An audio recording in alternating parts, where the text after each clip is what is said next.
So good afternoon, everyone.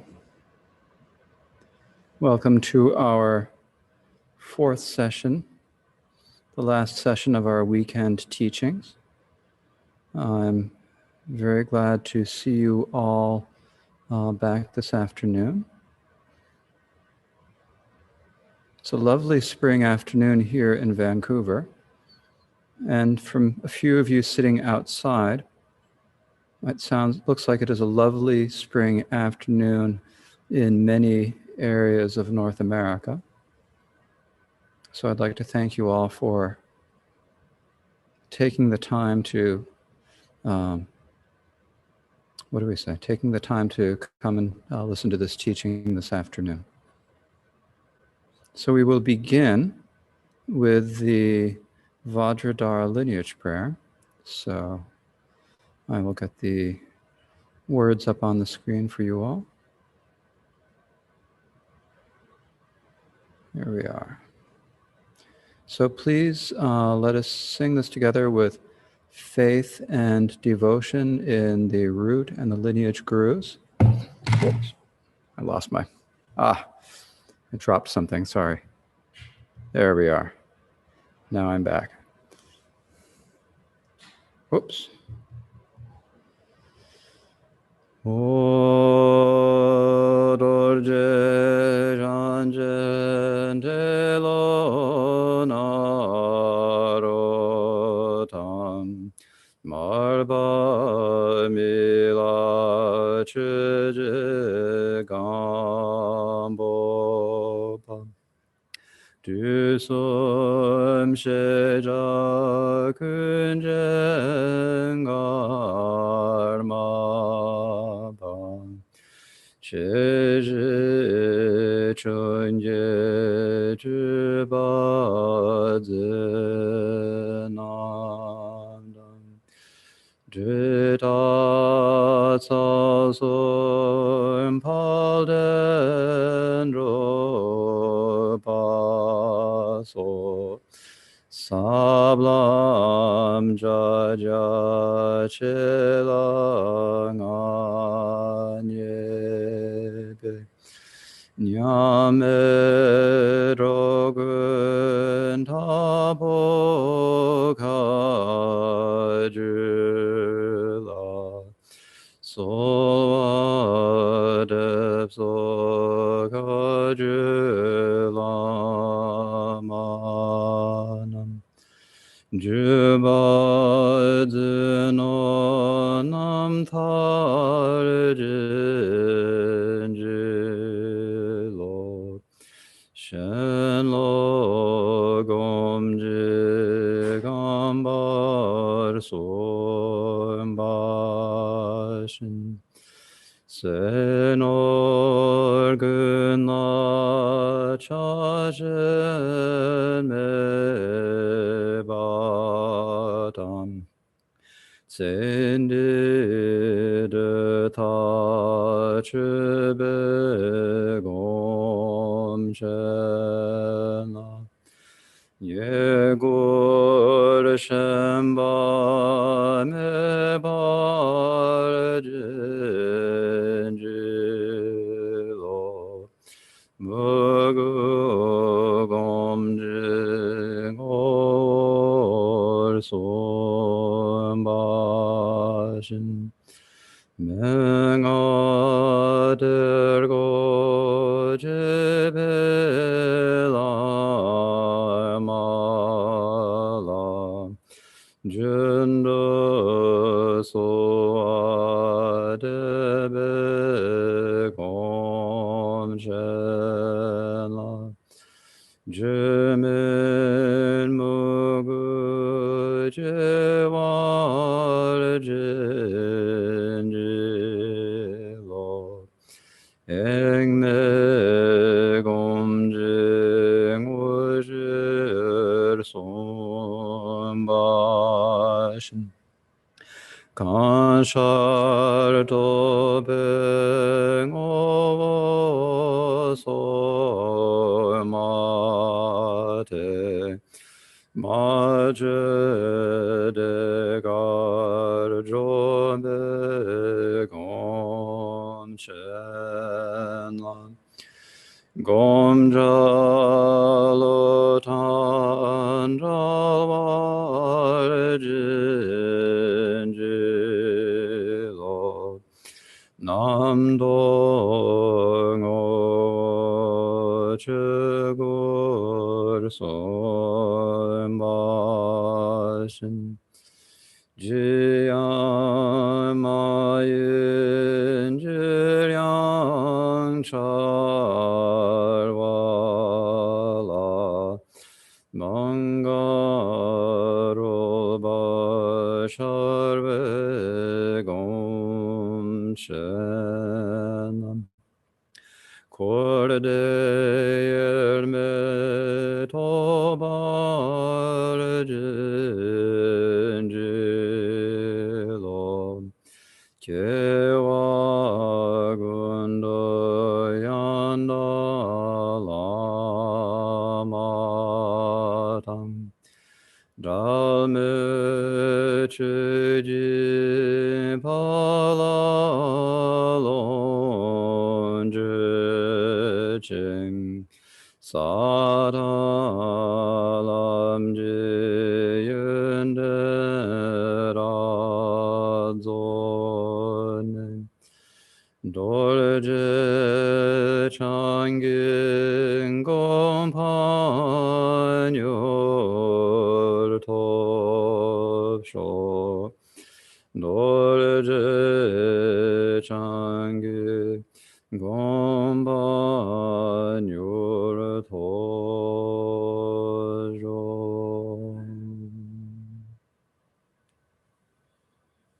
The Dharma Expanse Palace of Akanishta is the essence of all Buddhas of the three times, who shows me directly my mind is Dharmakaya.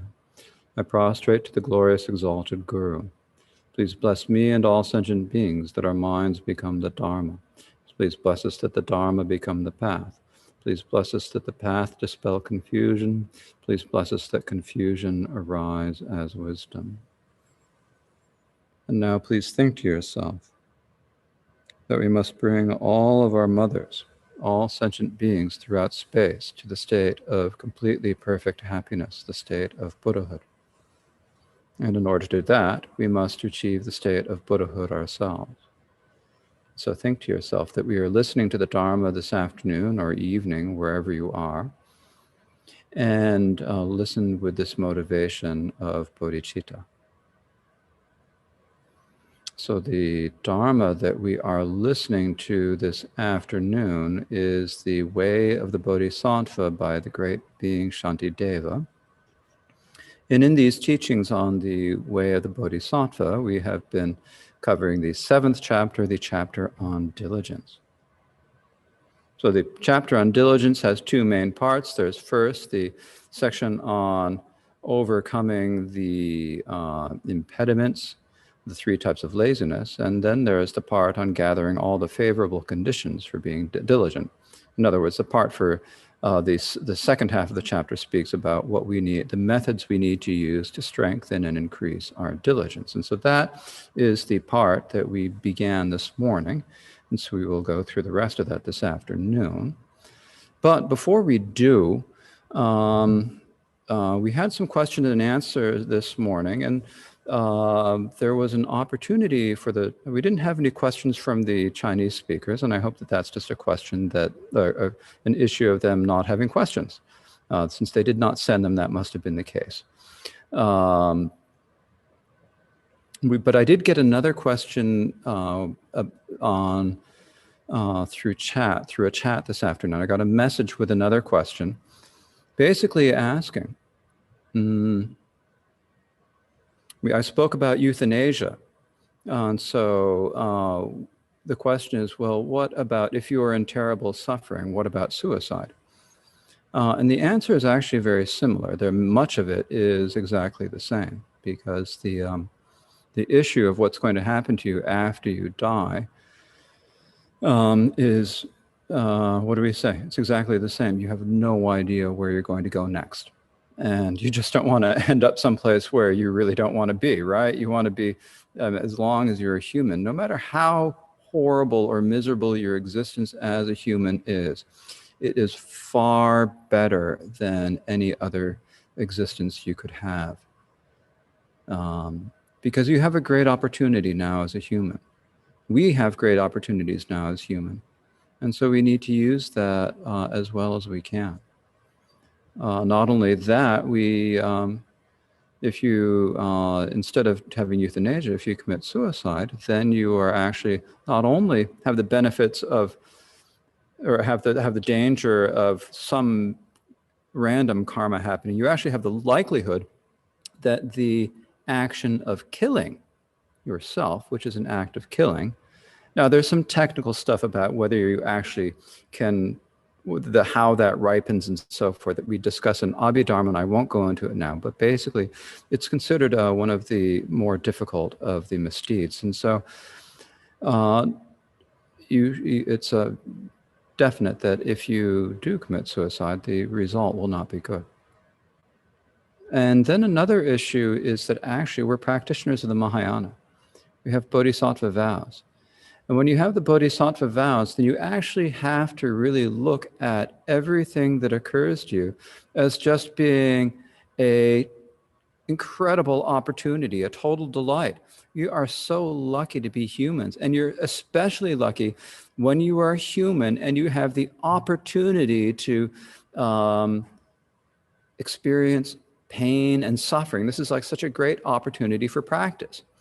If you are doing mind training, if you've done like the 7 points of mind training teachings or other teachings on mind training, then when you experience suffering, you can think to yourself, wow, I'm so fortunate because now I've been praying, I want to take on the suffering of all sentient beings. So may this suffering of mine now, may this suffering of mine now be be able to serve as serve in place of the suffering of all other sentient beings. By me experiencing dreadful pain now, may no other sentient being ever experience such pain. And you can make this aspiration. So it becomes an opportunity to do something really wonderful. Not only that, when you are actually suffering like that, there's the boy, I don't know. This is what do we say? There's the slogan in the mind training teachings. I'm going to digress. I'm sorry. I'm sorry to Jeff, the translator. I'll have to speak slowly. There's the slogan in the mind training that's always translated as start the sequence of sending and taking with yourself. The actual Tibetan, though, says, start the sequence of taking with yourself.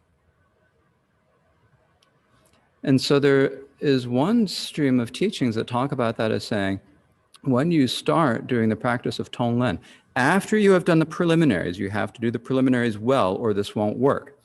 When you begin the practice of Tonglen and you're, after you've really gone through the preliminaries thoroughly, and you begin and you have compassion and loving kindness for all sentient beings, then at that point, you begin the process of doing Tonglen for yourself. So like the 8th Karmapa Mikyo Dorje has a text on mind training that I mentioned yesterday. It has 59 different stages. You don't begin the process of beginning and taking for yourself, the process of doing Tonglen until about the 50th. So we always just jump right in and do Tonglen, but if you follow Mikyo Dorje's instructions, you get to number 50 first. And there he talks about what do we say? When you're doing taking for yourself, what you do is you imagine that because you're human now and you don't know what's going to happen in the future, you're human, you can deal with it better because you've got intelligence. And so you make the prayer that all of the suffering that you will definitely experience in the future because of karma, ripen on you in this lifetime instead. And so you imagine that that is what you're taking on yourself.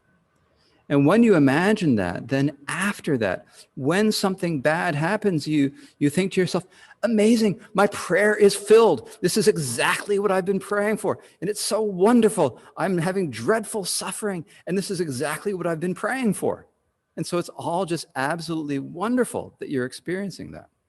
Now, so as I said, that's quite far down in Mikyo Dorje's mind training instructions. And I think that this is an instruction that is implicit in the instructions we normally have, that we normally get. But it is something to think about. Actually, we can look at suffering as being a real opportunity. Because really, the only thing, the thing that makes suffering hard to bear is that you are averse to it. You're feeling, oh, I don't want that, right? So if you can come over that. Anyways, back to the scheduled program, the diligence chapter, the second part of the chapter, which is the what do we say? It is the methods for strengthening and increasing diligence, and there are the 4 forces and the 2 powers. So these are the qualities we need in order to be diligent. They're the powers we need to increase our diligence. So as we spoke about this morning, the 4 forces means the supports we need for being diligent and for Dharma practice. So if you actually just sit down and think, I'm going to be diligent, well, fine, but it's hard to actually do it. So you have to actually have all the causes for being diligent. Or to put it more idiomatically, you need to prepare your mind by changing your attitude first.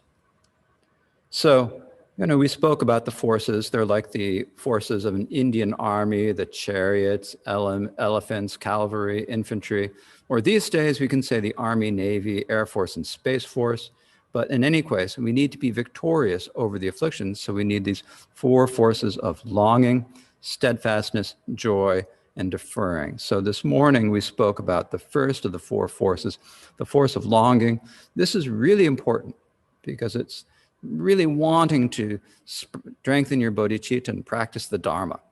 So it is longing that comes from a wish for liberation and the great love and compassion for all sentient beings, and the wish to not only free yourself, but to free them all of suffering too.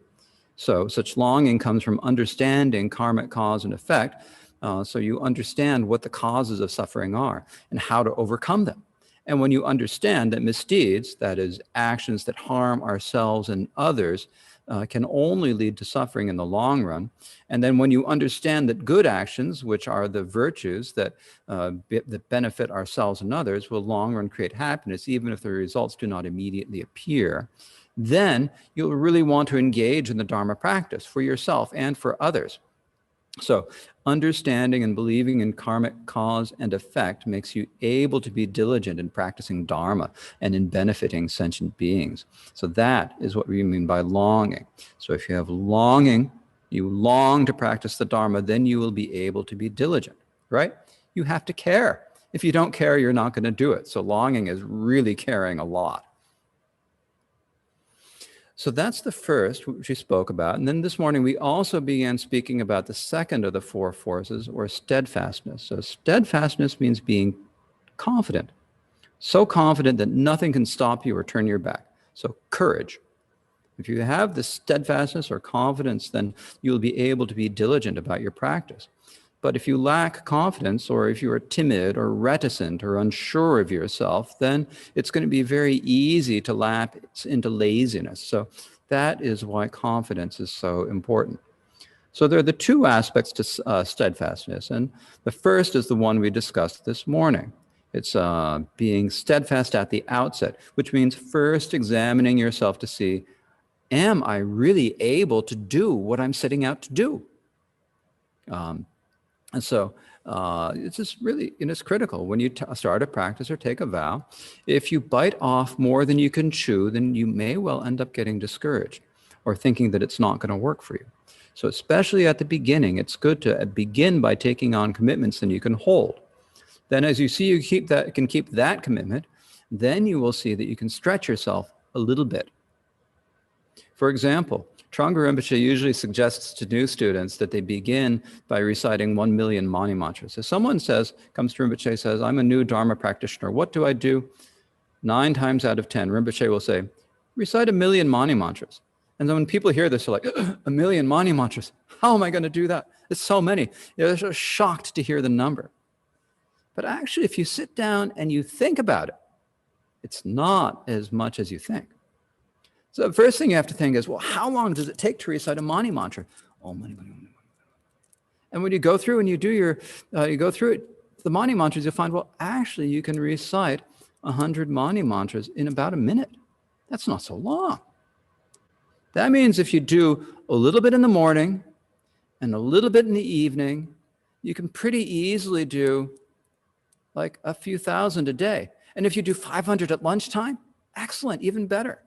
And if you can do a few thousand a day, then, it's probably going to take around a year or maybe a bit less to get to 1,000,000, especially since it gets faster as you go along. So it's really quite doable. You don't have to worry about it. If you were to do it in retreat, you could do it in about 2 or 3 weeks, easy, right? So things get faster. So things that sound difficult at first, you have to look at them and see, can I do it? And you may well be able to, but you have to look. So if you don't go through that step at first, and then you might get discouraged. If instead of doing a million Mani mantras, you said, I'm going to do the 100,000 prostrations, I'm not sure, because that takes a lot more commitment, right? So you need to be careful about it. So that's a steadfastness at the outset. And then the second type of steadfastness is being steadfast while acting. So being steadfast while acting means that at first you have the good motivation of bodhicitta. We must always remember that. And then you need to examine whether you can complete the action or not. And so that's being steadfast at the outset. And then once you've decided and you've determined, I can do this, then you have confidence and courage as you engage in the activity, right? Now, when we talk about the steadfastness in action, then Shantideva actually divides this into 3 different types. And so I have to get my root text open now. Oh, yeah. Okay. I've got the right root text open. Now I've got to show it to you all. There are too many things that I have to do. Okay. Press the share button and then we'll be ready. Okay. Be prideful of these 3, your acts, afflictions, and ability. So there are 3 types of pride or confidence. So the first is, it says, be prideful of your acts, so pride in your actions. The second one, it says afflictions, but that doesn't mean, I have a lot of desire, I have a lot of anger, I'm proud of it. It's not that. It means your pride in overcoming the afflictions. And the third is your pride in your abilities. So here, when we talk about this pride in your acts, pride in overcoming afflictions, and pride in ability, the first thing we have to talk about actually is, what do we mean by the word pride? Or in the verse it says prideful, but it's just pride, same thing. So usually in the Dharma, when we talk about pride, we talk about it as being an affliction. And when we talk about pride as an affliction, we mean it's thinking that you are better or different, or sometimes even thinking that you're worse, thinking that you're different from other people and therefore special, whether in a good way or a bad way. For example, the most common is thinking that you're better than other people and that you deserve more because you are you. Yes, I'm me. So that's pride. That often encourages us to act in harmful ways.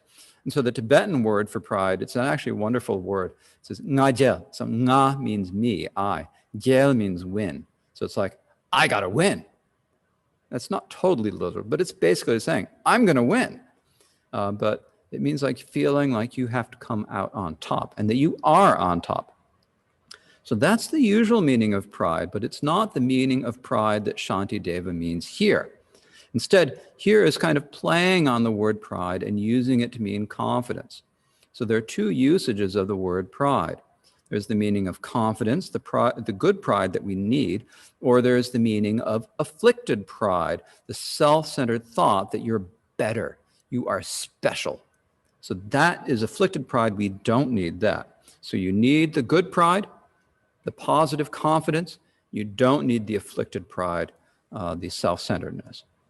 So in this passage, though, one thing that makes it difficult is that Shantideva uses the word pride with both meanings. Sometimes he uses it to mean confidence, and sometimes he uses it to mean afflicted pride. So as we go through the text, we need to differentiate these two usages. So anyway, there are these three types of, let me get the screen showing again. There are these three different types of pride that you need. There's the pride in your actions, pride in overcoming the afflictions, and pride in your ability. So these are to be prideful of these three. Your acts, that's one. Afflictions means overcoming the afflictions, and abilities is pride in your ability. So pride in your actions is the first, and we'll go on. That means having the confidence to know that you can do the action on your own. You do not need to depend on anyone else to do it for you. You are a bodhisattva. You are going to do it, right? That's pride in your actions. Pride in overcoming the afflictions means that you have the confidence that when you are in the struggle with the afflictions, because right now you're a bodhisattva, but you're a beginner bodhisattva, so you still have afflictions, right? We've taken the bodhisattva vow. We are not yet on the path of seeing. We have all the afflictions, so we're beginner bodhisattvas. But you have the confidence that you can overcome. You can come out on top, and you will not be enslaved by your afflictions. So that's the second, the pride in overcoming the afflictions. And then the third, the pride in your ability, means the confidence that you can overcome all obstacles and reach Buddha. So these are the three types of pride. So now Shantideva begins with the pride of actions, beginning in the second half of this verse, where he says, to say, I shall do this alone, is in itself the pride of action. So here, when we talk about, we remember we've got the two types of pride, right? We've got afflicted pride, and we've got the confidence. So which is it? So here, it is the pride of confidence, right? This is confidence. So in this verse, it's pretty easy. So what it means is that you have the confidence that you can do bodhisattva activity by yourself. Hang on, I'm dropping my mouse. This is a problem of doing things on the computer. Okay. So you don't depend on anyone else to do that. I can drop my mouse all by myself. This is my pride of my actions in terms of dropping my mouse. So you do not depend on anyone else. And so when you read this and you hear this, you have to remember we are talking in the context of someone who has already taken the bodhisattva vow. You know, so you made the commitment that you're going to engage in actions that benefit others directly, or in Dharma practice that develops your ability to benefit others.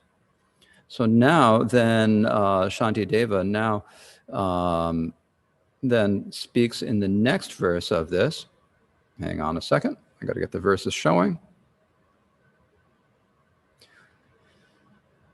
The worldly overcome by afflictions cannot accomplish their own good. Beings are not as able as I, and therefore I'll do this myself. So one of the reasons why Shantideva feels he must do his own bodhisattva activity himself is that other sentient beings are not as able to do so. This doesn't mean that sentient beings are contemptible or rotten or no good and that he's better than. Actually, what it is that they are overcome by the afflictions, as it says in the first line. The worldly, overcome by afflictions, cannot accomplish their own good. So here, I've been talking about the afflictions this weekend, and I think it's probably a good point now to maybe explain what we need by what the word afflictions means. So generally, when we use this term, afflictions, as a technical term in Buddhism, we are referring to states of mind, or technically mental factors that disturb the mind. That is the characteristic of the afflictions. They disturb the mind. So that includes greed, hatred, delusion, envy, wrong views, doubt, and so forth. So they disturb the mind or afflict the mind and cause suffering. So that is why they're called afflictions. So this is a really literal translation of the Sanskrit word klesha, something that afflicts or disturbs you. So when we're talking about afflictions, it's important to realize that we're not only referring to manifest negative emotions and impulses such as anger, envy, or scorn, and so forth, that you actually feel, that you manifestly feel, but also it includes neutral states such as ignorance or doubt or the view of a self. That means the construction of an idea of yourself as a real independent person. So is that sort of view an emotion in everyday English? It isn't. I don't think it is, at least. I know there are some people who use the word emotion with a very, um, very broad meaning. I had read a book by one author who used it to refer to thirst. Thirst is not an emotion, at least it's not as I use English. So usually when we think about what emotion means, we think about strong physical feelings, and actually Webster's dictionary defines it like that. So, you know, it's a conscious or mental reaction, they say, subjectively experienced as a strong feeling, usually directed toward a specific object and typically accompanied by physiological and behavioral changes in the body. It's something that moves you. That's why we call it an emotion, right? But afflictions are a broader category. And some afflictions are emotions, but some do not rise to the level of an emotion, but are inherently defiled. So here's an example. Like you have butchers who slaughter animals all day long. They do it all day long so frequently that they just don't feel much emotion when they do it. But they are acting on an afflicted intent to kill.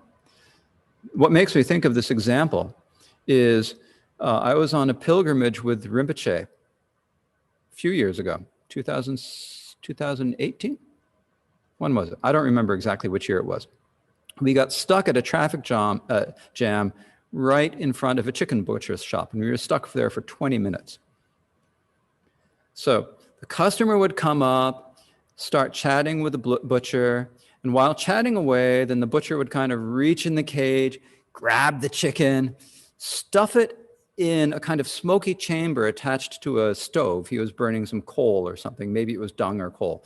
And he'd stuff it in the chamber for a little while to kind of asphyxiate or stun the chicken so it wasn't going to fight so much. He'd open it back up, pull the chicken out, and wring the neck. And the whole time, he'd be smiling and chatting with the customer. Yeah, kill the chicken. Yeah, it was a nice dog, you know. So he had no emotion about killing the chicken, right? But he certainly had the afflictions, or he would not have killed the animal, right? So the word affliction refers to a much broader spectrum of mental states than the phrase negative emotion does in English.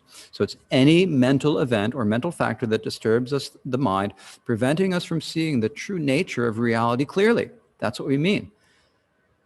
Most afflictions are negative, but some are not. Some afflictions are emotions, but some are not. So there's kind of like there's an overlap. Emotions and afflictions are overlapping. There are four alternatives if we talk about it in terms of logic. And there are also some emotions that are not afflictions, like love, at least loving kindness.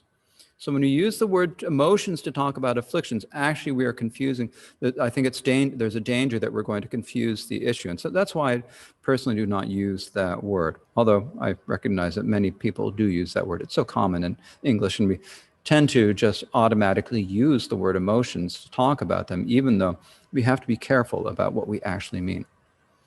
Now, there's another big difference between the Buddhist idea of afflictions and our Western understanding of emotions, and particularly negative emotions.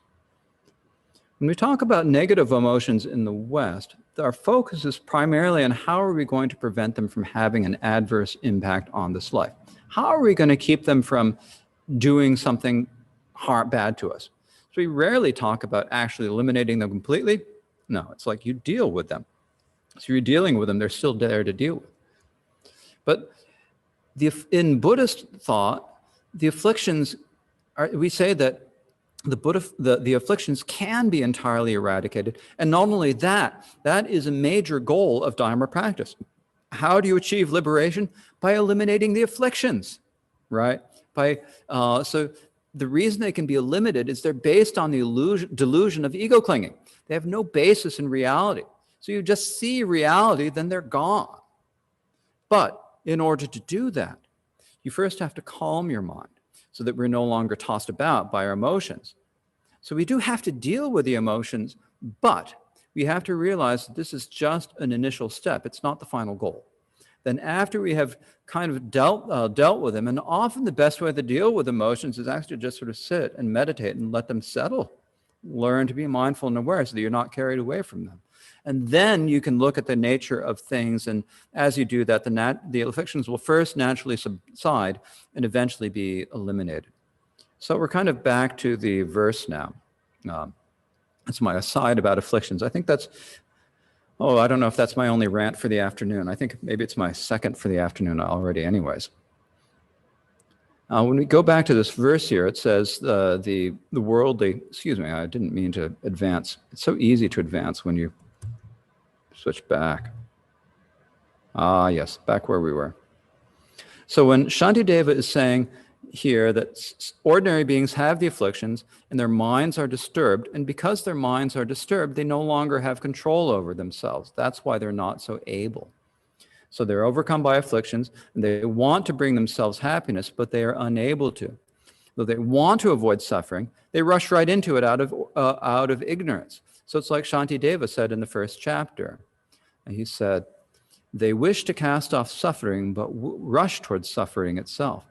They wish for happiness, but deluded, crush their own pleasure like a foe. So the reason that they do this is they're under the control of the afflictions. The afflictions have disturbed their mind. They don't see clearly what they should do, and as a result, they act badly, and they're unable to benefit themselves. So, we as beginner bodhisattvas are different. You haven't overcome the afflictions entirely, but you have a better idea of what you need to do, and then you're trying your best. And so that is why Shantideva is saying that beings are not as able as he is. So the bodhisattva should think, I can do practice, I can be diligent, I can bring benefit to myself and other sentient beings. I don't need to wait for anyone to help me, I can do it on my own. So that is that. But it's important as we do this that we don't let that confidence slip into afflicted pride. So that is why Shantideva says in the next stanza, how can I just sit there when another does the menial work? If out of pride, I have to show the screen, sorry. So how can I just sit there when another does the menial work? If out of pride, I won't do that. It's best for me to have no pride. So here, when Shantideva says pride, in the third and fourth lines, which does he mean? Afflicted pride or confidence? Like, this is our big question. When you see this word pride in this, what are we saying? So if out of pride, I won't do that, it's best for me to do no pride. Is it afflicted or pride or confidence? Here, it's afflicted pride. If out of afflicted pride, you won't do menial work, then it's best to have no pride at all, and especially afflicted pride. So all sentient beings have to do work. This is what, as Rinpoche explained, all sentient beings are always working. We want to work to bring ourselves happiness. Even insects are working all the time. But that sort of work that most people usually do, most beings do, is all worldly work, and it doesn't bring any benefit. So bodhisattva is different. The bodhisattva has entered the gate of the Dharma, aroused bodhicitta, and is engaging in bodhisattva activity. So bodhisattva can't just sit there doing nothing while everyone else is doing work. You should be willing to do anything, no matter how menial it might be, if it will benefit other sentient beings. If you think that job is beneath me, that's afflicted pride, and you have to give that up. So what you need to do is think, I've got to do whatever I can to benefit sentient beings. If instead you think, I'm great, I'm a bodhisattva, I'm great, and let your pride swell and let your head swell, then you're neither benefiting either sentient beings or yourself. So that is the pride of action, the thought, I can do it. Or you could put it another way, you could say it is confidence. So then the next type of pride is the pride of ability. And so this means basically your confidence in your ability to do the training of a bodhisattva. So it's like anything you do, if you are meek and timid about it, if you don't have any confidence, it's just harder to do it. It's like the old saying, fake it till you make it. Have confidence, and then you'll do it, right? So if you are meek and timid, you won't, it's hard to get anywhere. So when you act, you need to act with certainty and confidence. So if you're timid in your actions, then it'll be easier for the afflictions and other obstructions to derail you. So here's the analogy that Shantideva gives for it. It's another one of his ancient Indian analogies. And it goes like this. When it encounters a dead snake, even a crow acts like a Garuda. When I myself am weak, a downfall, even if small, will cause me harm.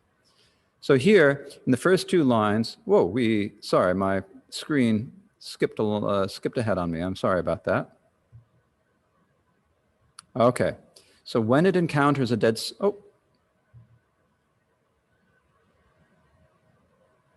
okay. So when it encounters a dead snake, even a crow acts like a Garuda. So when I myself am weak, a downfall, even if small, will cause me harm. So here we've got two types of birds, crows and Garudas in the second line, right? So crows, you know what they are. Garudas are like the most powerful type of bird, kind of a mythical Indian bird. And Garudas don't fear snakes at all. In fact, snakes are their favorite food. They often are depicted with snakes in their talons, right? I think you can even see one at the top of on the Buddha. I'm looking above my head. Up there, there's the Garuda at the top. And he's got two snakes in his hands. Do you see that? So those are the snakes in the Garuda and the Garuda's claws. So Garudas love to eat snakes, and they haven't any fear of snakes because they're so powerful. But crows are different.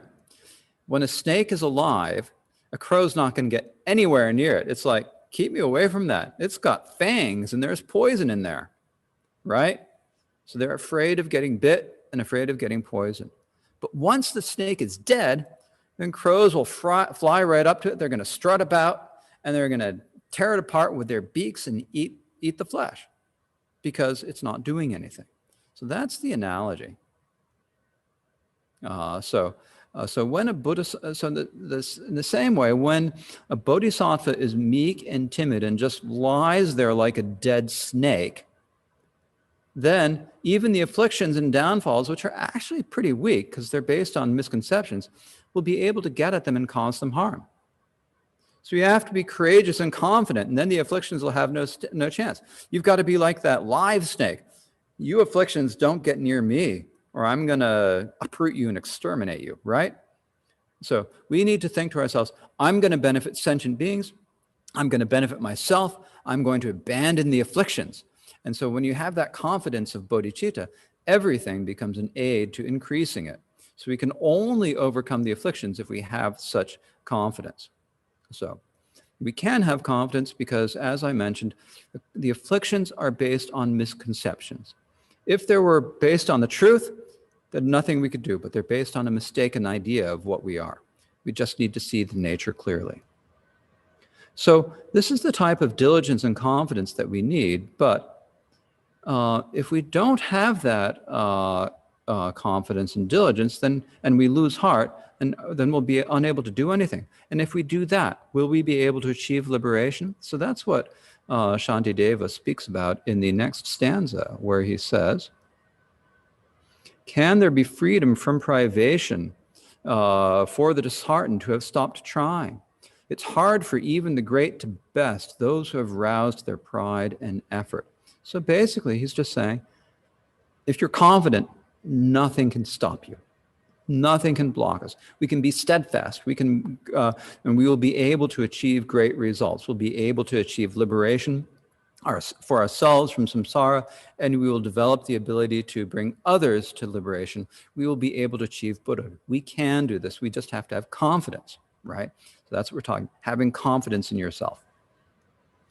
And then the text continues.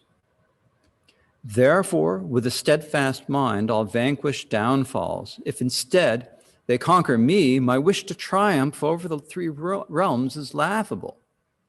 So if we are steadfast and courageous, then we can overcome the afflictions and downfalls. So downfalls here means the down violations, means violations of our vows, and particularly the precepts of the Bodhisattva vow. So we need to overcome the afflictions and these downfalls, because if we don't, we won't be able to free ourselves or other sentient beings from samsara. We won't be able to bring other sentient beings to Buddhahood. So if instead the downfalls and afflictions conquer us, our wish to be liberated by over the three realms is just empty words and laughable. So the reason we'd be beaten is because we lack the confidence and let ourselves get intimidated. So we must not. We just have to have the confidence. I can do it. I'm going to do it. And then we will be able to prevail. So here it's talking about the three realms. And so the three realms are like the three different levels of existence. So there is the desire realm, the form realm, and the formless realm. So the desire realm is where we currently find ourselves in.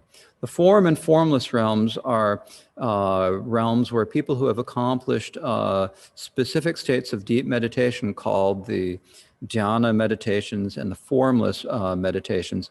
It's where they are reborn in their next lifetime as the fully ripened effect result of their action of meditation. So we need to be able to liberate ourselves from all three of these realms because they're all still samsara. So we do have to rouse our confidence. And as Shantideva says in the next verse, I'll be victorious over all. Whoops, sorry about that. It keeps on skipping a verse ahead. Okay. So as Shantideva says, I'll be victorious over all. I will not let nothing vanquish me. A child of the lion, the victor, I shall abide within such pride. So here again, we have the same, our favorite word, pride, right? So in the last line, he's saying, I shall abide within such pride. Which type of pride does he mean here? Right, it's the confidence. So a child of the lion, the victor. So we have to have great confidence that we can actually emerge victorious from the struggle with the afflictions and obscurations. If we have confidence, we can prevail. So we need to make a strong commitment that we'll never let the afflictions gain any control over us. But you might wonder, well, do you actually have a reason to have such confidence, or is it just bluster?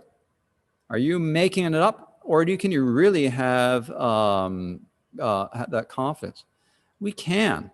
And the reason why we can have that confidence is because we are children of the Buddha, or called the victor in the verse. Children of the lion, the victor, right? So the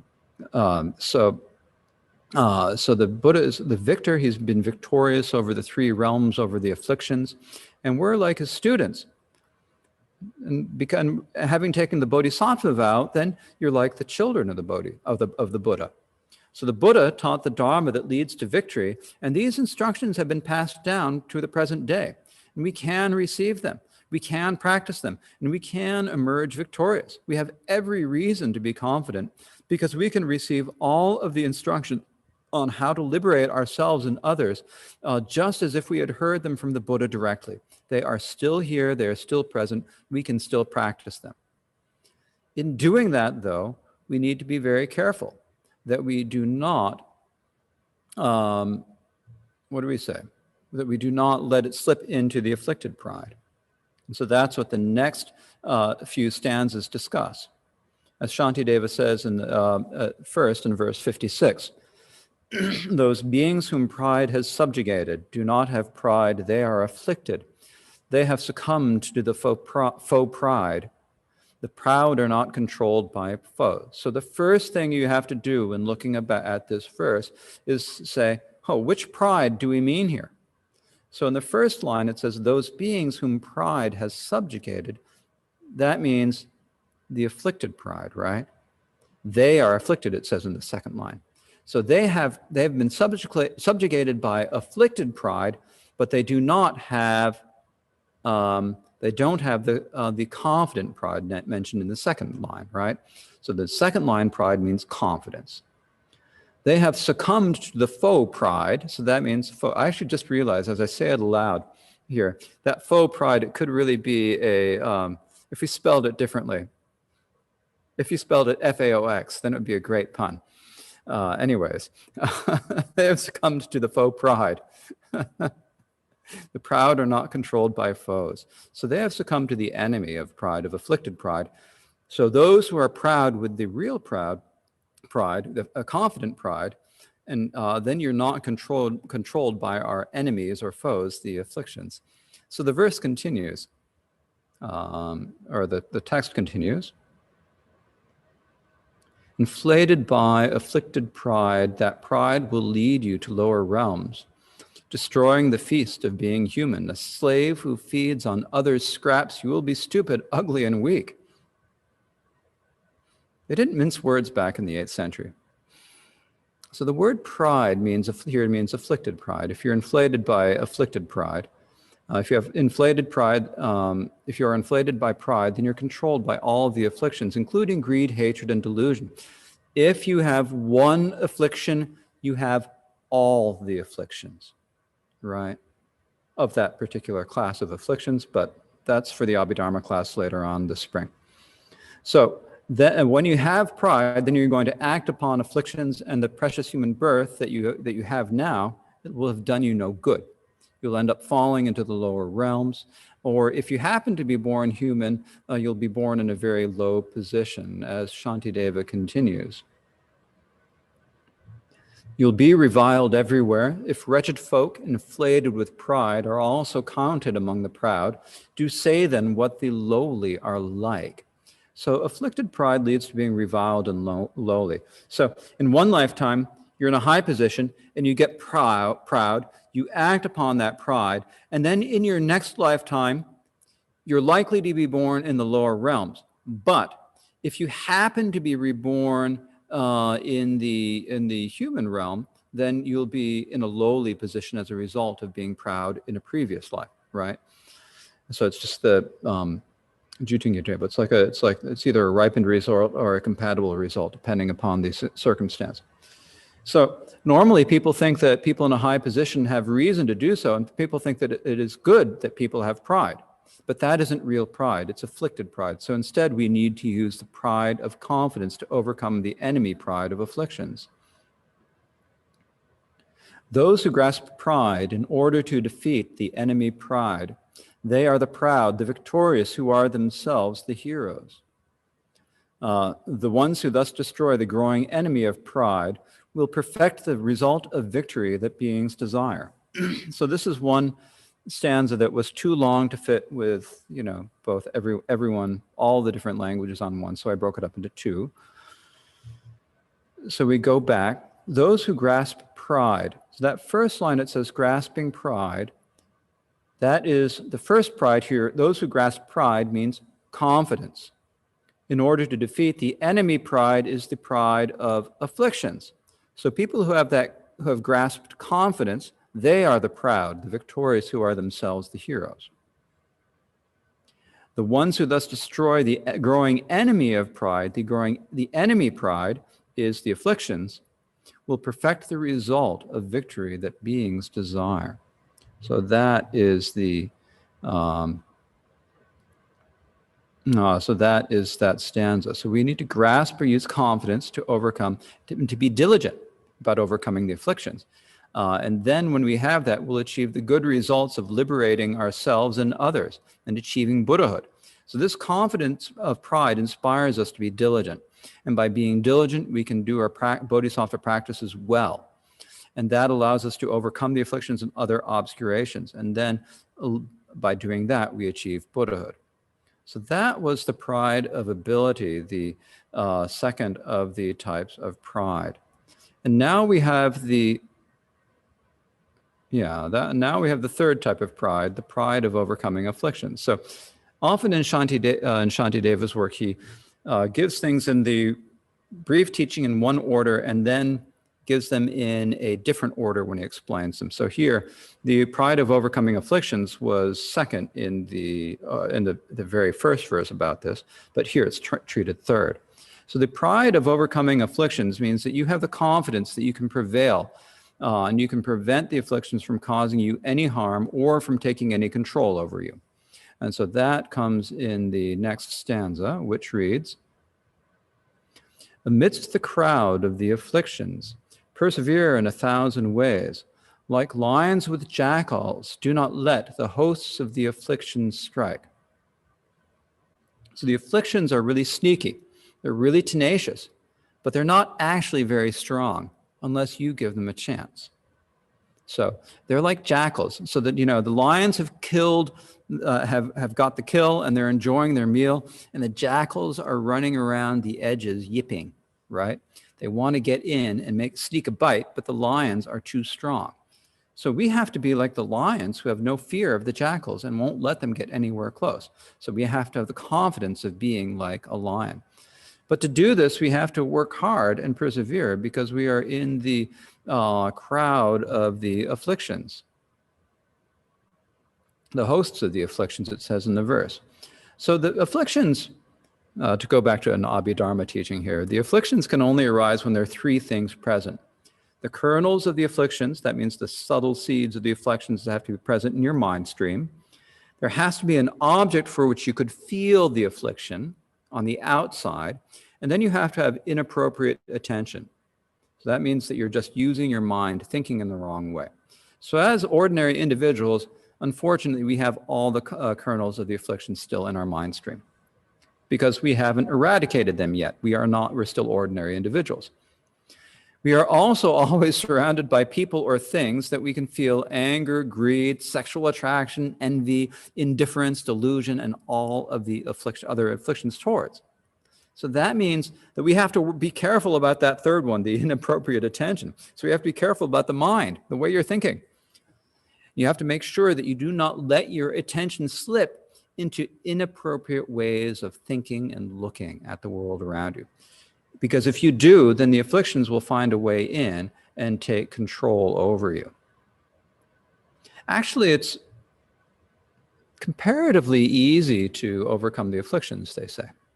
I haven't done it yet, so I'm not certain, but they say it's comparatively easy.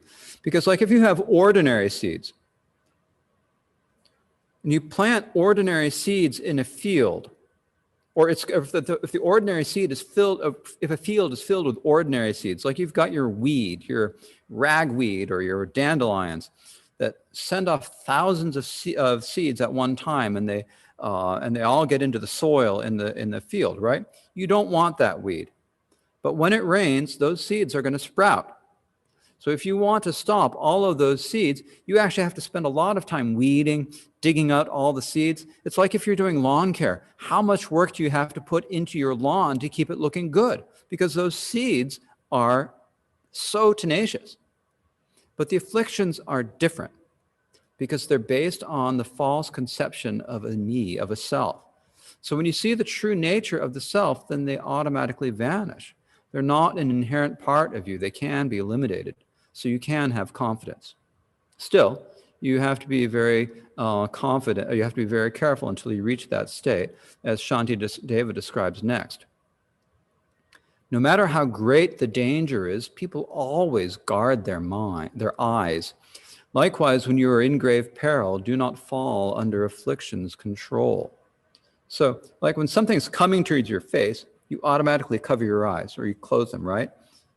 So that they won't be injured. Everyone does it. It's instinctive. We always protect our eyes. Similarly, we have to be careful and mindful and aware so that we don't fall under the affliction's control. Then Shantideva says something here. It's better to be burnt to death or have my head decapitated. Never in any way shall I bow to the enemy affliction. So, at first, this stanza is going to sound a bit extreme. I realize that. But actually, it's quite logical. The reason why it's logical is that if you give in to the afflictions, then you will start committing misdeeds that will lead to being reborn in the lower realms, where the suffering is intolerable and interminable.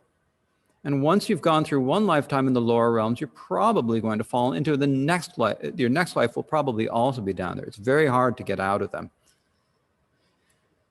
So instead of giving into our afflictions, if we maintain our virtuous intentions, even at the cost of our lives, so we'll experience a bit of suffering for the short period as we die, but we'll be reborn in a realm where we can practice the Dharma in the future, because we'll have the virtuous intention of keeping our commitments, keeping our vows, right?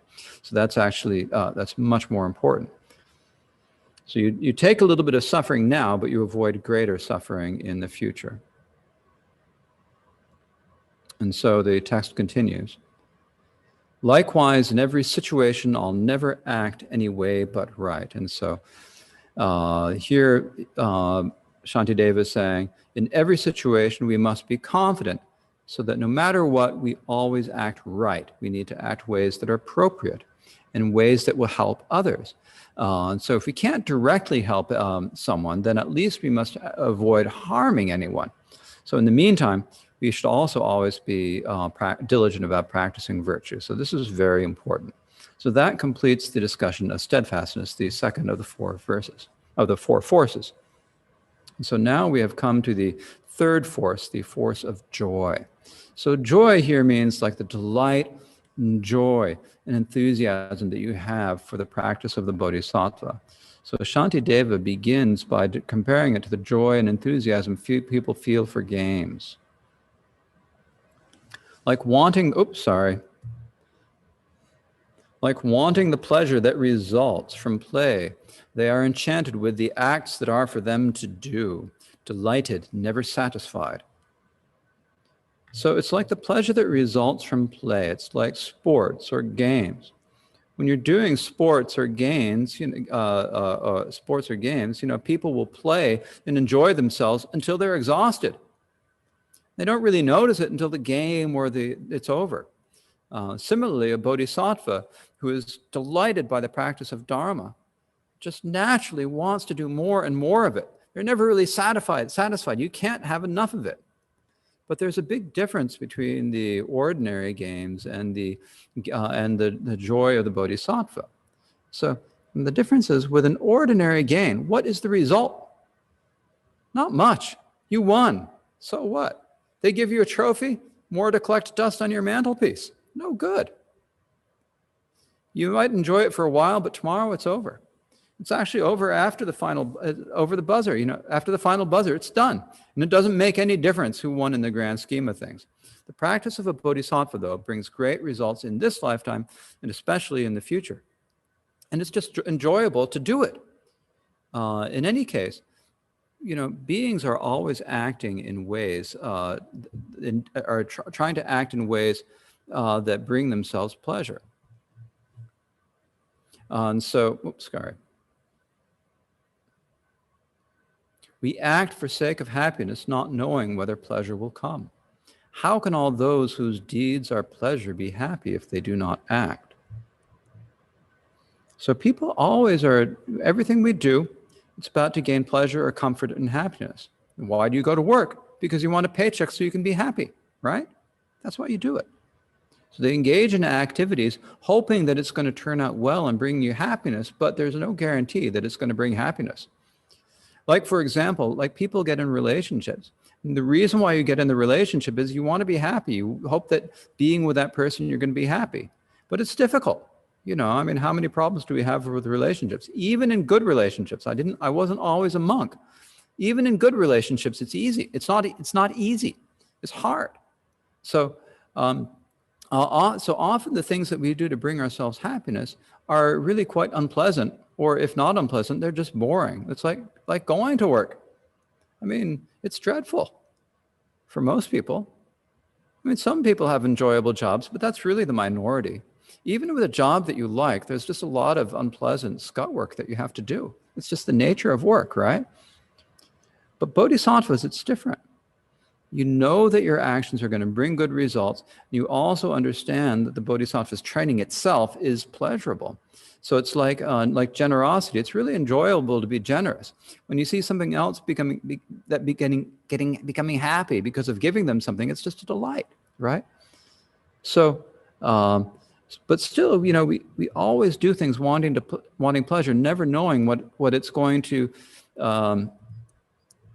do for us. And so Shantideva says here, if you aren't sated by desires, which are like honey on a razor, how can you then be sated by merit, whose ripening is peace and pleasure? So actually, this verse gives me the shivers every time I think about it. I mean, when I first really studied it in Shudra and thought of it, it's just like, ugh.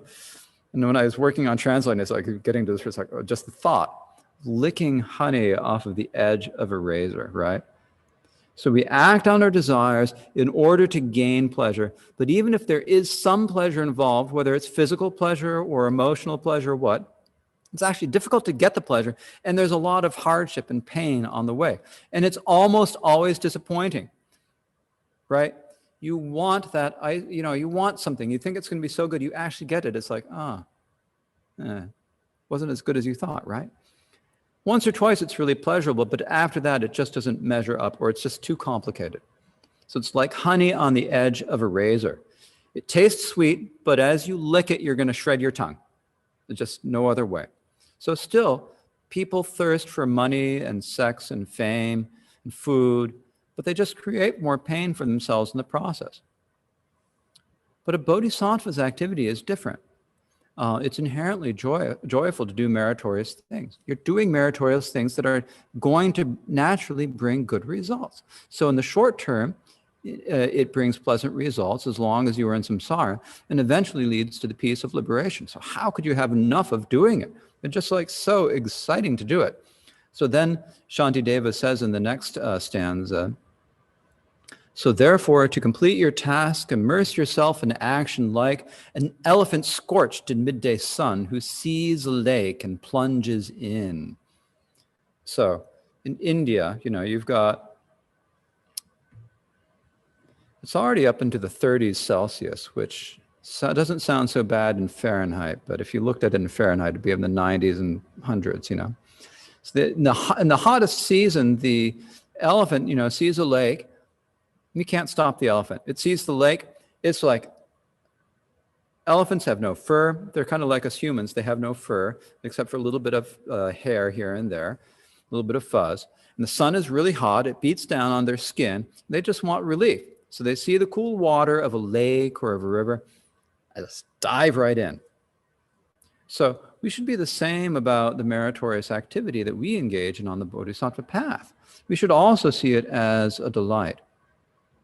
And as a pleasure. And so even if it seems like something that's kind of daunting at first, when you're motivated by bodhicitta, then everything becomes a joy. More suffering, excellent, as I was saying earlier. My prayers to take on the suffering of sentient beings have been fulfilled. I'm so lucky I've got something difficult to do. Excellent.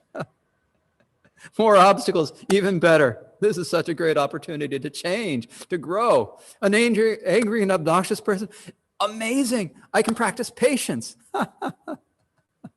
It's so hard to find people to practice patience with. And here's one right now, being a real jerk. Excellent. Thank you. So no matter what, everything ends up being a delight. So then the fourth force. So we've had the first of the three forces are what? Longing, steadfastness, joy. Now we've got the fourth. It's deferring. So here the text reads, but when your strength diminishes, put work aside to act again later. Once it's well done, leave it behind. Look forward to the next and later. So there are two aspects here. So the first couplet, the first two lines, are telling us that we need to put bodhisattva activity aside when we need to rest, when we are tired. Excuse me.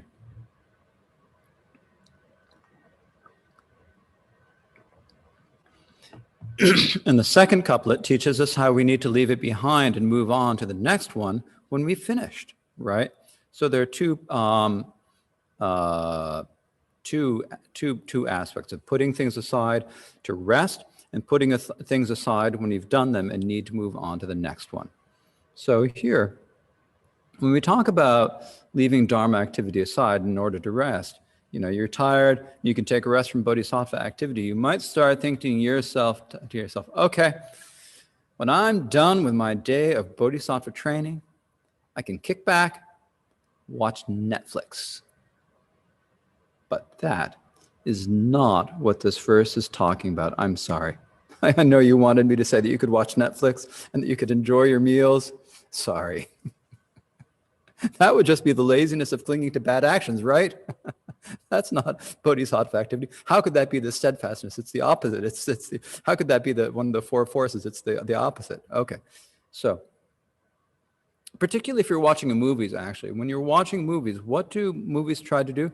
They try to arouse your attachments or aversions, because if they didn't, they'd be totally boring. If you didn't care about the characters in the movie, if there was no plot and no characters, it would be totally boring. You'd have no attachment and you wouldn't watch it, right? I actually knew an artist once. I'm going to digress.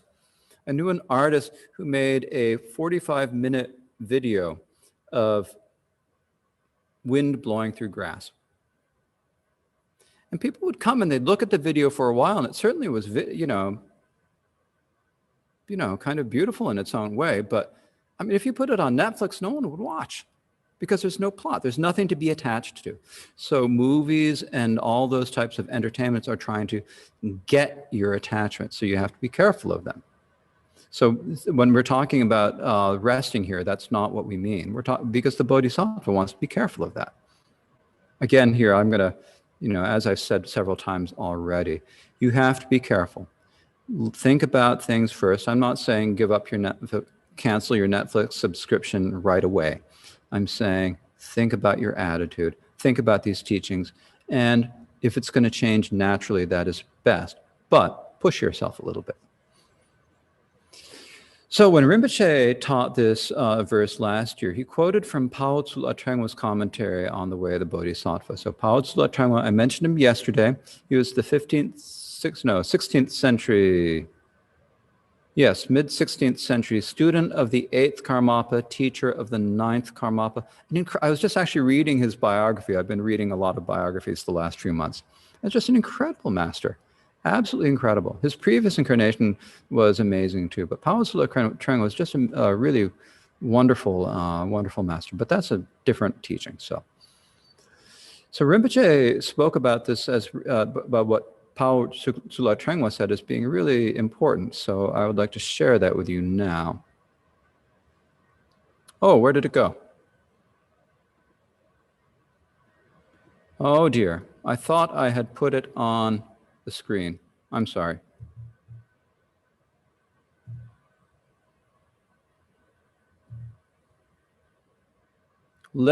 Just give me a second and I will make it on the screen.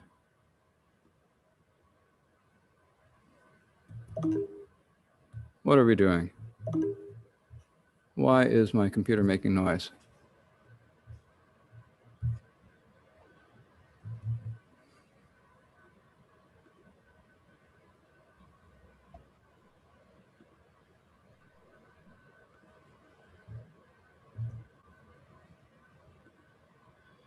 Okay. Sorry about this. I thought I was better prepared than I am. So here it is. Make this big. I hope you can all read this. I'm sorry I don't have a Chinese translation of this, but I think Jeff has prepared it. So when you are exhausted from listening and contemplating or from the sphere of activity, rest by settling into samadhi. So listening and contemplating are the steps of, doing listening and contemplation and studying the Dharma. The sphere of activity means doing Dharma activities like volunteering at monasteries or so forth, building stupas, working for various Dharma activities. So when you're tired from those, rest by settling into samadhi. So samadhi means meditation. Then, when you are exhausted by thoughts of the three spheres, in other words, when you have thoughts of things of yourself and of the thing you're acting on and the action and so forth, then rest in the profound prajna that does not observe anything. So you're resting in a very deep prajna where you're in the understanding of the realization of the ultimate nature, if you are able. When you meditate to develop samadhi but are unable to be one-pointed, in other words, you're doing meditation and you just can't concentrate, then rest by reciting prayers and so forth. Occasionally, you may rest a bit by letting your body, speech, and mind rest in a neutral state, such as when Avalokiteshvara was exhausted by by guiding infinite sentient beings. He rested in the samadhi of resting in the nature of mind.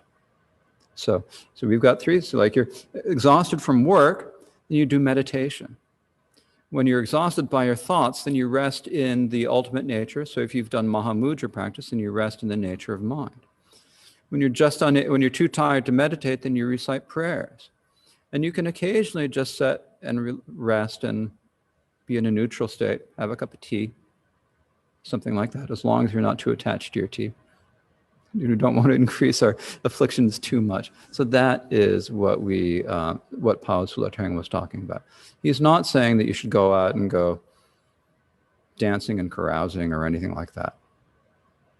So that is the first aspect of the pride of deferring. And as I've said several times, you have to look at yourself and what you're ready to do. Don't cancel your Netflix subscription tomorrow just because of what I'm saying today. Instead, look at your motivation. So the more loving kindness, the more compassion, bodhicitta you have, the less interest you'll have in worldly activities, and the more delightful even hardships will seem. You need to get there. You take step by step by step. So, but in general, when you're trying to relax, you should try to relax by doing things that are going to be virtuous and constructive, and try to avoid letting your mindfulness and awareness and carefulness lapse, because it's dangerous. When you are tired is actually a very dangerous time. You must be really careful at that point, because that's the point where when you're going to get angry, that's when you're going to lash out, right? That's the dangerous point. So you have to be careful when you're tired. The second aspect of deferring is leaving behind activities when you've got the benefit you need out of them. For example, the first transcendence, you've got transcendent generosity. And I mean, it can be enjoyable. But at some point, you've got to move on and focus on the second, which is discipline. So if that point when you need to move on from generosity to discipline comes, but you enjoyed generosity so much that you're refusing to move on, then you're not going to develop all the qualities you need. Another thing, this is kind of another aside, a lot of people when they finally get through the 4 preliminary practices, a lot of people say, oh, I really want to keep practicing. And they go to ask Rinpoche, I want to keep practicing these. Rinpoche says, okay, go on, do something else. And often they're kind of a little disappointed, right? When you've done one thing, then you need to move on to the next. So, basically with this, sometimes you've got to find, you've done everything, you get attached to it, it's not going to benefit you. You won't get benefit from that practice. And so, it's good to listen to people who are actually able to tell you. They see, someone like Rinpoche can see what benefit you're going to get. And so that's the important to do. So that was the explanation of the 4 powers. So we've got the power of longing, really, really wanting to do it. Steadfastness or confident thinking, I can do it. I can be diligent. And then there is the power of joy, which is just taking delight in the actions. And then the power of deferring, which means knowing when to leave it aside to rest or leave it behind and move on to the next. So these are all really important for being diligent. And the main way is you first have to rouse your bodhicitta. Then you have to develop longing by contemplating karmic cause and effect. Then once you have longing, then the other qualities, the other forces are naturally going to develop out of that, okay? So that is the way to do this. So next we have the discussion of the 2 powers. So the 2 powers are perseverance and self-control. And so these are also really important for our practice. Oh, excuse me, I've got to share the screen now. Yeah. Otherwise you can't see it.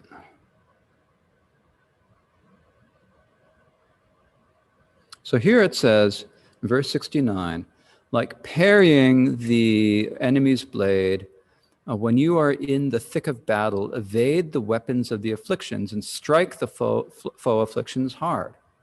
So parrying the enemy's blade. The enemy's got the sword, you've got your sword, and we don't do so much sword fighting anymore, but you can kind of learn the words if you read literature and such, and read stories about, like, I don't know, sword fighting and such. So parrying the enemy's blade, you've got your sword, the enemy's got their sword, and you're fighting. So you're using your blade to block the enemies. So you're using your confidence yourself you've got your weapon, and you're trying to evade, to stop, not be struck by the weapons of the afflictions. And at the same point, you need to use your own weapon to strike the afflictions hard. So our weapon here, the weapon is carefulness. Carefulness, I mentioned it the other day, the whole 4th chapter of the book is on it. Carefulness means that you are, I'll show you the verse again. The carefulness here means that you are being careful, that you value the Dharma, that you've thought about it, you really value it, and because of that, you're going to be careful about it. You're careful about things you value, right? So you don't want to give up, you don't want to lose this opportunity, you are careful of it. So then you use that carefulness to evade the weapons of the afflictions and to strike the afflictions hard.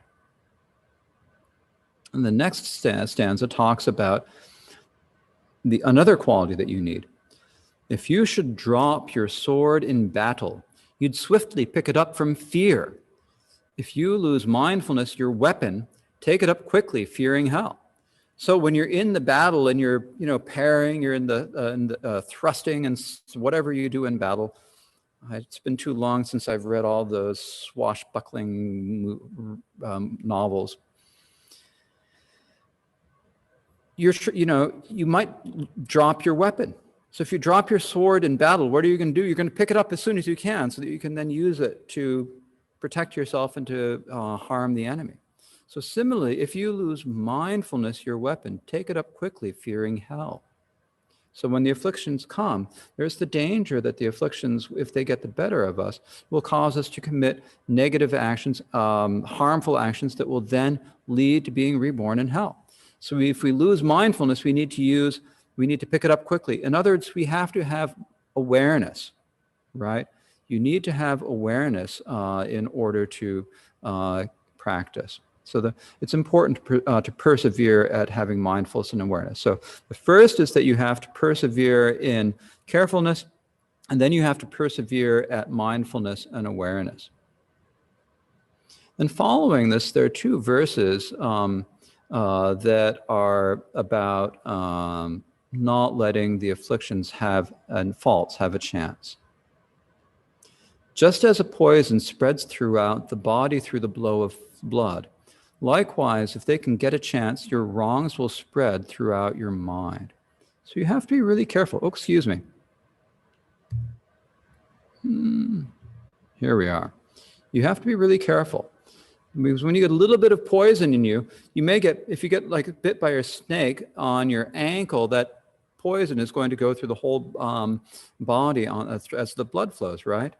Similarly, if you let the afflictions have any bit of a chance, then they're going to get you. So you have to really persevere at at not letting the afflictions get at you. So that's the main point of this stanza. And the next one, practitioners should concentrate as fearful as someone holding a bowl that brims with oil before a swordsman who threatens death if any spills.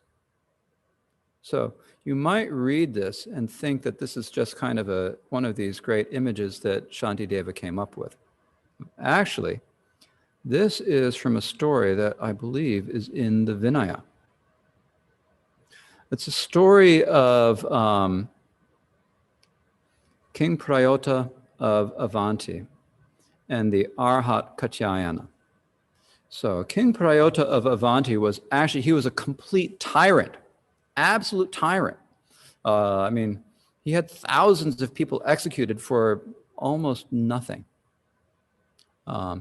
So one day, King Prayota arranged a performance of song and dance for the Arhat Katyayana. So Katyayana is an Arhat. Is he going to enjoy song and dance? No, he's an Arhat. So he sat through the performance, his faculties gathered inward in deep meditation. So then the performance ended, and the king said to the Arhat Katyayana, "So, how was it? Was the singing good? Was the dancing good?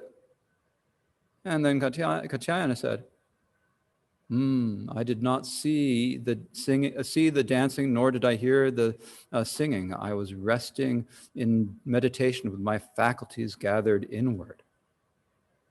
And the king said, well, if your faculties are gathered inward and your eyes are closed, I can understand how you might not see them.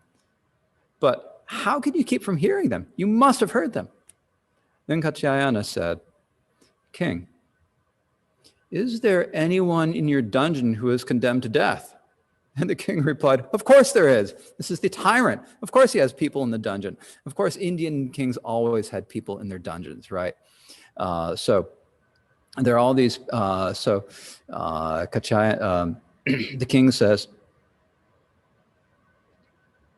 excuse me. The king says, okay, I'm going to go get one. He calls for a prisoner to be brought up. This has to be a prisoner who's condemned to death, right? Not someone who's going to be released. Not someone on a 10-year sentence. This is a condemned to death.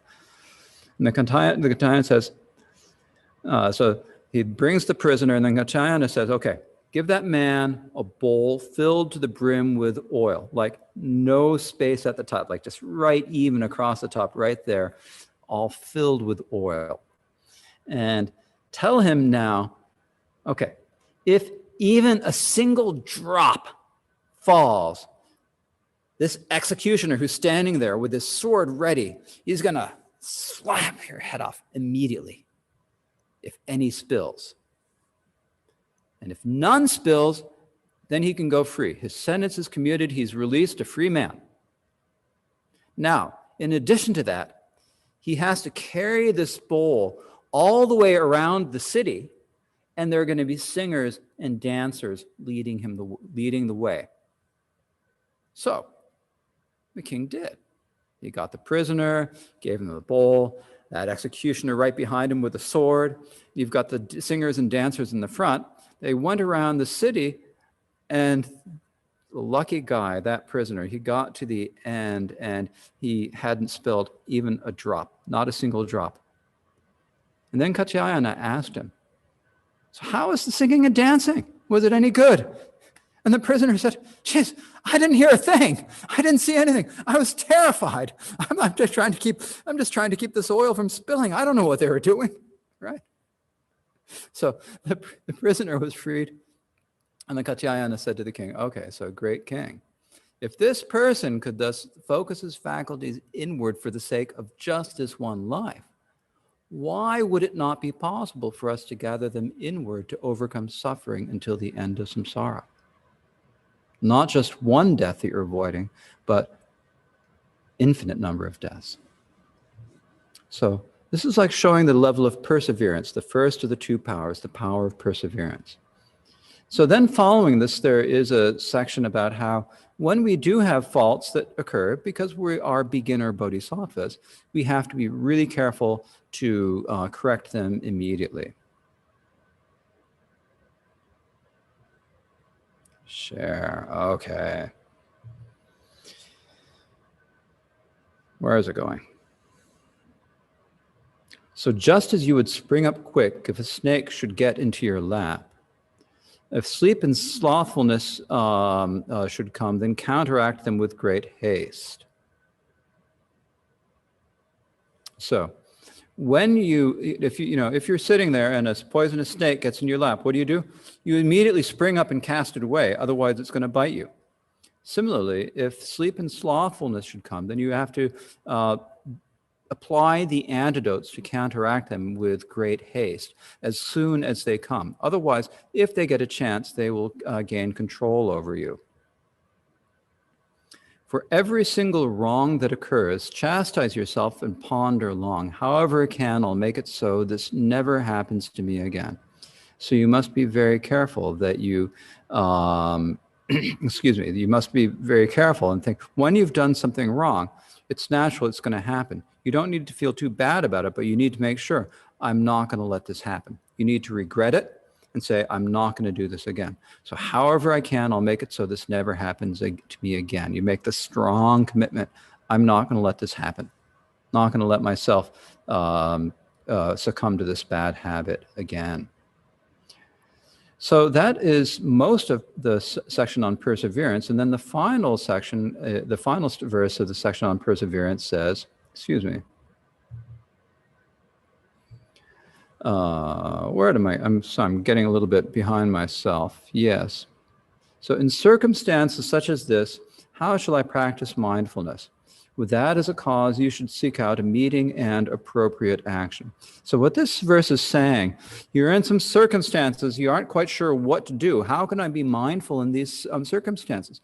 So what do you need to do then? You need to take that situation as kind of like a cause, and you need to seek out a meeting with someone who can guide you, a spiritual friend, a teacher, or whatever, someone who can guide you. And then you need to then learn what the appropriate action for that situation is, and then act upon it. So now we have come to the last section, which is the section on self-control, the self-control of body and mind. And so first we have the self-control of the body. So self-control of the body starts with, it says here, before you act, no matter what, to have the strength for everything. Recall the words on carefulness so that you will be light and nimble. So here, Shantideva is reminding us that we need to always keep the teachings in the chapter on carefulness in mind. They are the basis of the practice of a bodhisattva. So we always have to have them. And if we have them and we're careful of our body and speech, then we will be able to have the strength to do everything. So we'll be light and nimble. So there are several points in this later on in the book where Shantideva talks about the importance of the chapter on carefulness. So it is an important one. In Portland, we discussed it a few years ago. Anyways, it's one that's worth studying again. Okay, and then the last verse says, this is about self-control of the mind. As tufts of cotton are directed by wind as it moves to and fro, so too is all accomplished under direction of enthusiasm. So like at the very first verse, Shantideva compared diligence to wind, and so here he's coming back to that same comparison. So it's just as the wind makes everything move, then the same way our practice can move forward under the direction of enthusiasm. So with that, we have now completed our teaching on the chapter on diligence. So that is the 7th chapter of the Way of the Bodhisattva. So what do we do? I guess we have to wrap things up now, don't we? It's time for us to move on. We have to remember this, what do we say? The power, the force of deferring. When things come to an end, it's time to close them. We leave them aside until a future time when we can continue with the 8th chapter, the chapter on meditation, right? So whenever that's going to be, who knows? I haven't even scheduled anything for the next month. I don't know anything. So I would now like to actually just, first of all, thank a few people who need some thanks, in particular the staff and the monks here at Trongul Monastery, Canada, for helping out so much. In particular, Marta, who has been handling all of the registration and so forth. And I'd like to thank our Chinese translator, Jeff Chow, for translating in a way that he's not used to doing, and it's a more difficult way to translate. But he's been willing to try. We had some technical problems with the Chinese translation. It's not just problems. Things were working fine in our tech rehearsal the other night, and they just weren't working fine when we logged on here. So this is just how technology goes. But at any rate, I'm very thankful to Jeff for helping out as well. And I'd especially like to thank all of you who are listening, who have been listening, coming back from teaching after teaching. And we've actually, often on online teachings, you see big numbers the first session, and then it kind of goes down and down and down and down. But here we've had pretty much the same numbers in all 4 sessions. And so this is it's a sign of you and your dedication. So I appreciate that. I thank you for taking a beautiful spring weekend and spending it listening to the Dharma. And that is what else? I think now what we need to do is we need to dedicate the merit of our teaching and listening today. We need to dedicate it so that all those great beings who have all those great beings who uphold the teachings and who who've spread and preserved the teachings, that they may continue to live long. We have to dedicate this so that we gain the ability to be able to truly serve them and the teachings. We need to dedicate the merit so that all sentient beings can be freed of suffering and achieve Buddhahood. And in order for them to achieve Buddhahood, we need to dedicate this so that they may be able to practice the path, so that they may be born in positions where they can encounter the Dharma, that when they encounter the Dharma, they may have faith and want to practice. We need to dedicate it so that all of the sufferings that would happen to sentient beings happen instead to us who are practicing the Bodhisattva path, and that we may be able to relieve them of all their sufferings. We need to dedicate this so that we never forget bodhicitta. It's just one thing that we should never forget, is bodhicitta. So please always try to keep that in mind. So with that in mind, we will now recite the long life prayers for the Gyalwan Karmapa and the Khenchen Trangpa Rinpoche, as well as the dedication of merit.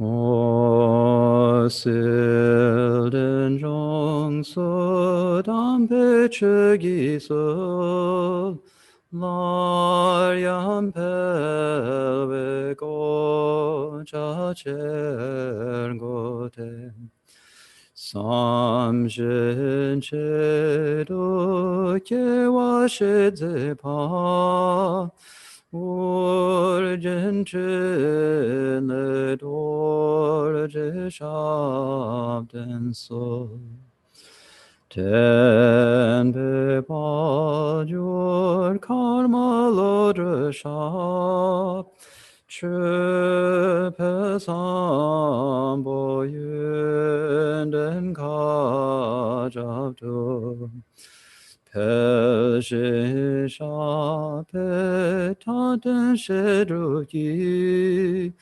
chen le cho le nam ja pa mar sho o nam de tam che si pa ni Tovne beranam pamchete Kegana chi balong chubai Sibe tsole dro kunyo dro sho Chanchu semcho rinpoche ma ke panam ke jur chi ke pa nyamba me par yang gong de gong du pelwar sho. So thank you. Thank you all very much. I'm delighted to see all of you. Thank you, Khenpo. Thank you, Khenpo. Thank you, Thank Khenpo. you. Oh, thank you. Thank you, Khenpo. Khenpo. Good to see you. Thank you, Khenpo. Thank you. Wonderful. Thank you. Thank you, Khenpo. Thank you, Jeff. Thank you. Thank you, Jeff. Yeah.